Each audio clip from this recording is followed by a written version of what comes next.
All right, welcome to this week's episode of our Franchise Accelerator podcast. I'm excited. I know Scott's so excited, so thrilled to be talking about debt service. So who wouldn't be? Who wouldn't be? I mean, it's highlight of the day for sure. But what we wanted to talk about is something we never really talk about, right? We haven't talked a lot about debt.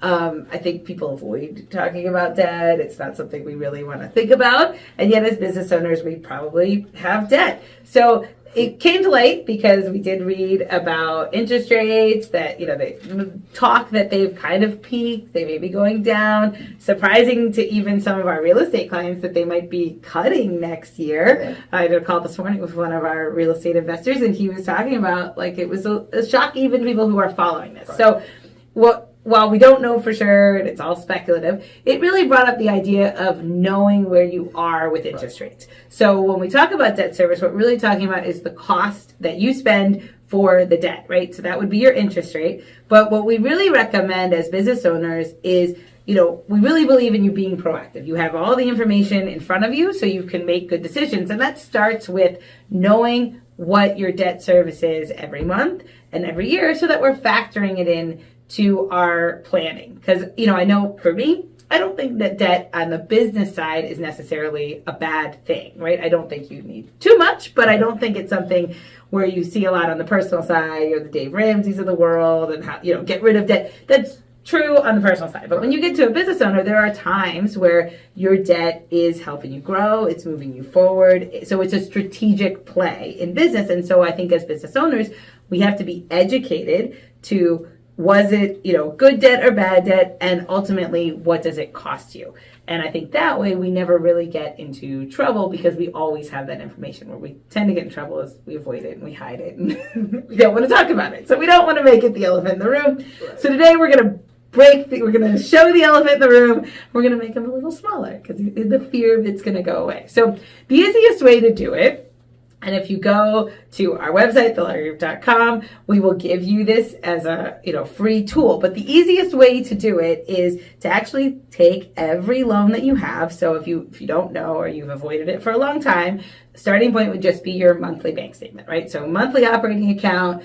What are the payments that are debt? Now, for restaurant owners especially, it could be equipment financing that was leased, but it really was more of just financing, right? It could be an SBA loan. It could be, just what do you call it? The advances that people see, the percentage of sales, right? Yes. Right? So what we want to do is, so here's the 5 payments that I found on my monthly account. So the next thing I want to do is I really just want to explore it. What is that payment? So if it's equipment lease and I know it's, it's $500 a month, well, let's figure out what was the initial amount of that loan. What is your monthly payment? So as you'll see in our tool, right, it's an Excel or a Google sheet, and we're going to take the initial cost, the monthly payment. Now, hopefully somewhere on the website you can find the interest rate. Right. If you can't do some digging, sometimes you have to call them, but someone should be able to tell you your interest rate.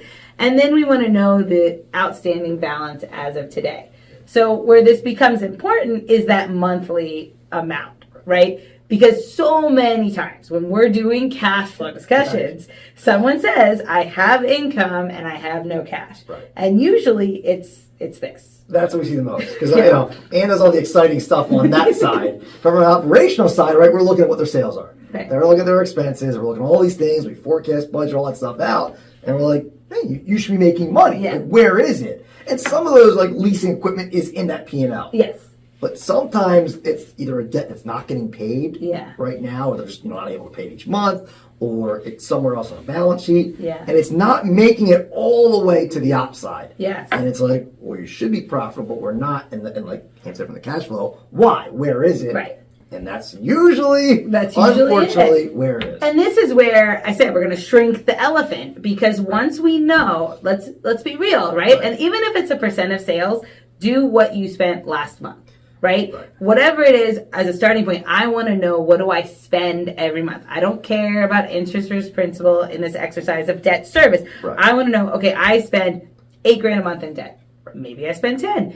Whatever it is. Because what that does is now, going back to the upside, Now I know that my P&L better show at least 8 every month, right? And now I could start to have real discussions, because before I'm just hiding, right? So I could build a budget all day long to show $5,000 a month in profit, but if my debt service is 8, then I'm probably going to have a better time building a budget for 8 than stressing out. And, because usually this is a fix, right? These are things we've already gotten into agreement on, but we just need to know what it is today, and then we can start to really plan. So again, debt service, my monthly payment of 8, and now I'm going to go back to my offside. Right, because it allows you then to, like I said, plan accordingly. Because I feel like a lot of times, at least we see, there are some long-term debt, like mortgage and all that, but I feel like a lot of the ones we are looking at are kind of short-term, maybe 6 months to a year. So sometimes, looking at the operator, it's just, you might just need to run it lean for 6 months. Maybe you do need to just go one manager short. I'm not saying fire a manager, but maybe it's like one manager you don't replace. Yeah. And if you do that for 3 months, 6 months, maybe that kind of gets you over the hump.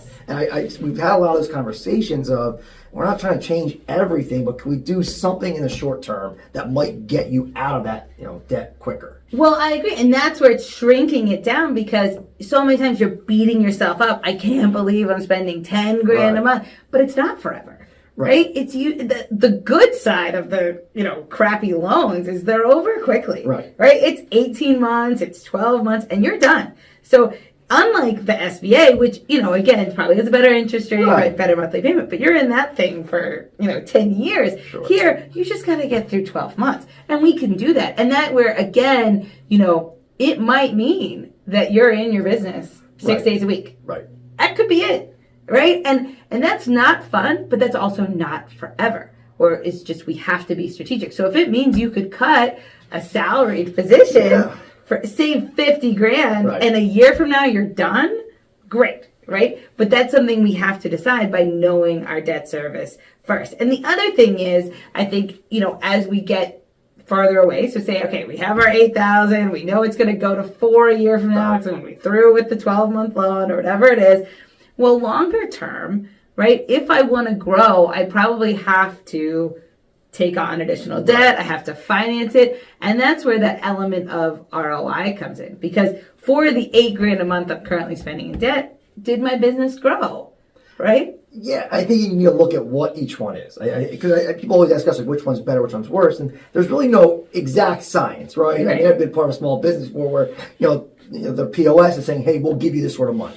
And it's not a great interest rate. Yeah. But in retail, we knew you just got to get through December. Right? Like that was so, okay, we'll take on that loan because the 13, 14, 15% are going to pay on that loan. I know we can double the money in 30 days. Yes. And we're going to pay it completely off January 5th. Right. And it was a good business decision. We did that move. We were good. Everything was fine. That may or may not work for you. I think that's where you need to forecast out. When does it look like? What does it look like long term, short term? Yeah. And how do you make it work? And what are you doing with that money to, whether it's right the ship or expand, right? If it's like, oh my God, I just need 100,000 so I can get open, then it's probably worth it because once I'm open, I'm going to have sales. I'm going to have net income. Hopefully I've planned for that so I know my profitability there. But that makes that 100,000. It's a good use of funds. It's a great use of funds, right? But on the other side, if I just needed to meet the next 2 payrolls, now that's a different situation, right? Why do I need to meet the next 2 payrolls? Like what happened to my cash? What's going on? And, I go back to some of what we learned during COVID is that urgency, right? If you're taking on a loan to meet payroll, then we need to be urgent about how do we fix this going forward. And again, being strategic where we don't want you working forever, but but we also don't want you taking on a lot of debt to just make payroll, right? So that's where we have to sort of have that return on our investment. Yeah, I think it's knowing your business. We've seen it before where it can work out because you do some huge catering events and you just need to get the product for that, all right? I said, as long as you plan out that you have a good idea, all right, when we do this, we're going to get that back.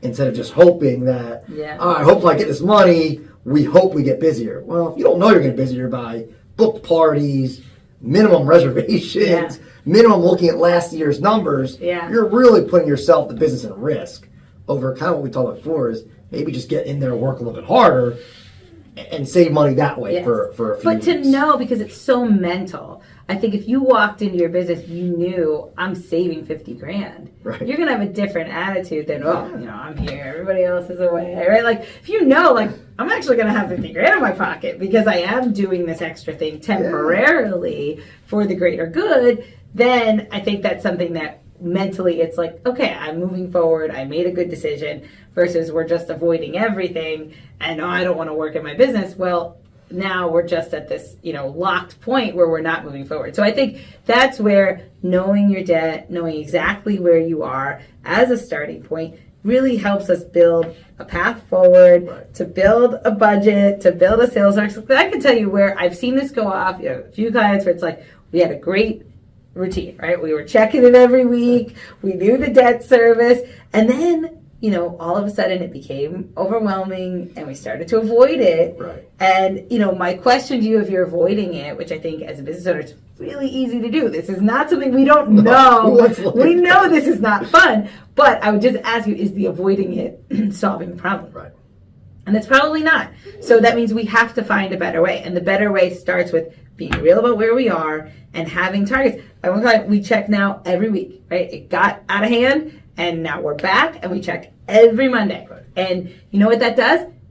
They now know their target. They know exactly what they need to do in sales. They know exactly what they need to spend in COGS, and they know what the bank balances should be. And we can predict it. We're pretty close, where it's like, all right, here's what I think the bank balance is going to be next week. And we check on that following Monday, and probably within $1,000, right? But if we didn't have that target, when they were going to check the bank account, now it's just getting overwhelming. It's getting more overwhelming and more overwhelming, and we know the ebbs and flows of when sales tax payments and payroll hits the same week, and all of a sudden it's, I'm terrible, I'm failing, right? And there's this whole horrible story that we're telling ourselves, and we're not dealing with it. But if we have the target and we know, okay, that means I need to focus on my sales, I need this number of sales, it's amazing to turn around. And that's where there's no problem too big if we don't deal with it together. So I challenge you, if you're getting stressed about debt service, if you're not sure where you are and you don't know what's going on, join our Margember challenge on the Learn Your Side. We have this great challenge. You get a free 30-minute call. This would be a great use of that call to where we could build out your debt service together, because debt isn't terrible if we plan for it. And if you want to grow, this is going to be your reality, but we have to get a handle on it first, get a handle of the mental side of it, and find a way to deal with debt so it shrinks to a little elephant in the room rather than the big elephant that is burdening you. So, yeah, I think it's a great idea to give us a call. Let's look at it. Yeah. Again, I think, from the operational side, it will allow you to make operational decisions that are going to help that debt side. I think sometimes people look at it as two separate things, and it's really not. You can kind of chip away at it if you do some things a little bit different on the upside. Well, and that's true, and that's where I think Scott and his team can go and build you a budget to make 10 grand a month. But we just got to know that that's what you need to make, right? Otherwise, you don't know. So I think that they very much go together, and I think it's something that we can really help you with, to where 2024 you have a strategy, you know what you need to do, and we make it a win. Yeah, definitely.